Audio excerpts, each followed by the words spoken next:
হরে কৃষ্ণ, হরি বল। আজকে আমি মঙ্গল আরতির নিয়মগুলো দেখাবো। আর এরকম মঙ্গল আরতি শুরু করার আগে দুধের জিনিস দিয়ে পুজো দিয়ে তারপরে মঙ্গল আরতি শুরু করতে হয়। দুধের জিনিস মানে মিষ্টি জিনিস, মিষ্টি কিছু খেজুর কিশমিশ এগুলো দিলেও হবে। আর আমি কালকেই পিঠা বানিয়ে রেখেছিলাম, আর দুধের জিনিস বাসি হয় না, তাই এখন এটা দিয়ে পুজো দিয়ে মঙ্গল আরতি শুরু করব। এখন আমি ভগবানকে জাগাবো। সব আগে ভোগটা রেডি করেছি, আস্তে আস্তে ভগবানকে জাগিয়ে তারপরে ভোগটা নিবেদন করে মঙ্গল আরতি শুরু করে। জয় জগন্নাথ, জয় বলদেব, জয় সুভদ্রা। আমি এখন ভগবানের মুখটা ধুয়ে নেব, মানে আচমন করিয়ে দেব, তারপরে ব্রহ্ম মুহূর্ত ধরতে হবে।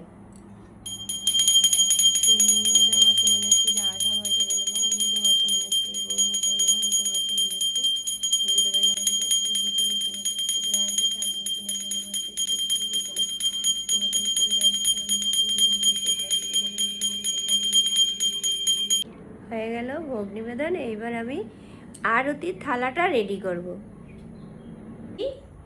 এই ধূপকাঠি কিন্তু ব্যাজের সংখ্যা নিতে হবে, আর ধূপকাঠি আগে জ্বালাতে হবে।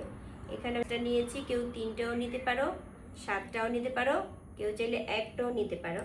রোজ রুমাল নিতে হবে, রুমাল আমার আছে ভিতরে। পঞ্চপ্রদীপ, ফুলটা এক্ষুনি নিয়ে তুলে আনলাম। চামর পাখা আছে ভিতরে, নিয়ে নিলাম। এবার আমার প্রদীপ বানাতে হবে আরো, আজকেই মনে হয় যাবে। আমি এরকম সাথে সাথে বানিয়ে নিলে অনেকটা সময় লেগে যায়, দেখা যায় যে সময়টাই চলে গেল, তাই আগে এরকম বানিয়ে রেখে দেবা। চামর পাখা, ফুল, জলশঙ্খ, রুমাল, ধূপকাঠি, প্রদীপ, 7 রকম। এই 7 রকম জিনিস জোগাড় করতে হবে। সবার আগে ধূপ দীপ, তারপরে জলশঙ্খ, রুমাল, তারপরে ফুল, তারপরে চামর পাখা।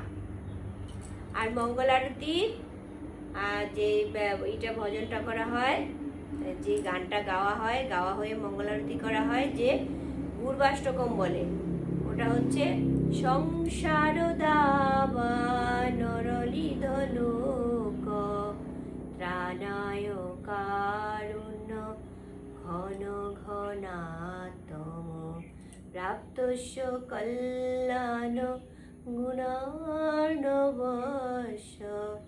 বন্দে গুরু শ্রী চরণারবিন্দম। এরকম 8টা শ্লোক আছে, সেটা গেয়ে গেয়ে আমাদের এই আরতিগুলো দেখাতে হবে। তাহলে আমি আর সময় আমার একদম করা যাবে না, মঙ্গল আরতি করতে হবে ব্রহ্ম মুহূর্তে। তো হই বল, ভোগটা খুলি বার করি। হ্যাঁ, জয় জগন্নাথ। এরকম হাতে তালি দিয়ে নিতে হবে।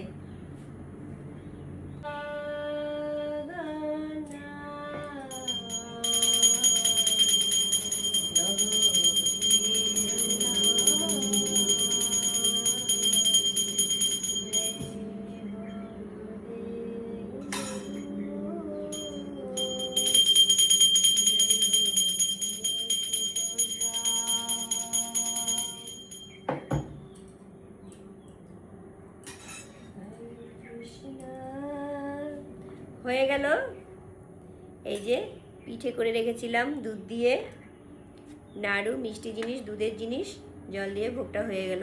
এবার এখন মঙ্গল আরতি শুরু করে দেব। বৃন্দা দেবীকে কিন্তু অবশ্যই সামনে রেখে নিতে হবে, এইরকম রেখে ড্রেস পরিয়ে নিতে হবে।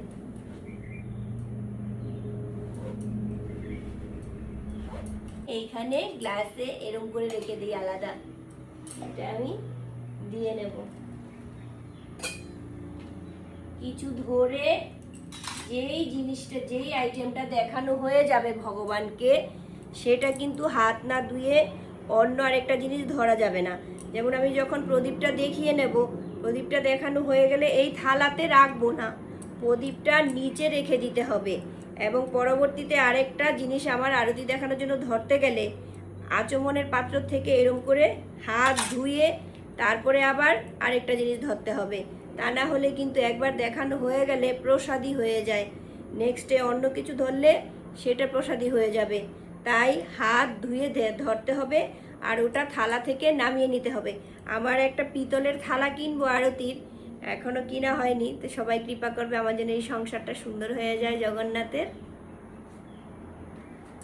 এখানে আমি প্রসাদের থালাটা রেখেছিলাম, তাই আমি এটা আবার জল দিয়ে ধুয়ে নেব। এই ধুয়ে নিলাম, এবার এই রাখলাম। আর আমি তো সংক্ষেপে জল দেইনি, এবার গঙ্গা জল দিয়ে নিচ্ছি। এই গঙ্গা জল দিয়ে একটা ফুল দিয়ে নিতে হবে, এই ফুলটা দিলাম। আর এই আচমনের পাত্রটা হচ্ছে আমার ভগবানকে মুখ ধোয়াবো, ভগবানের চামর পাখা তো রোজ ধোয়া যায় না, চামর দেখানোর আগে গঙ্গা জল দিয়ে শুদ্ধ করে নিতে হবে, পাখা দেখানোর আগে গঙ্গা জল দিয়ে শুদ্ধ করে নিতে হবে।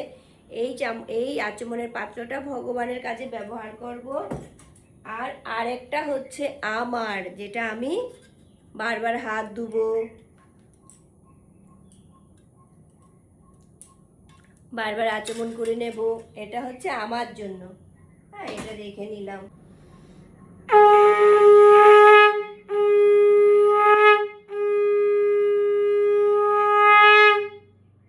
এবার আবার ধুয়ে এনে ওই জায়গা মতো রাখ। সব জ্বলে গেছে, দেখেছ? সংসার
বন্দে গুরু শ্রী চরণারবিন্দ।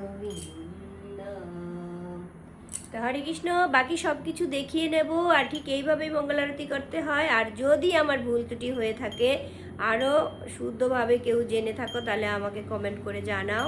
সবাই ভালো থেকো, ভগবান সবার মঙ্গল করুক, মঙ্গল আরতির কৃপায় সবাই ভালো থেকো। হরে কৃষ্ণ।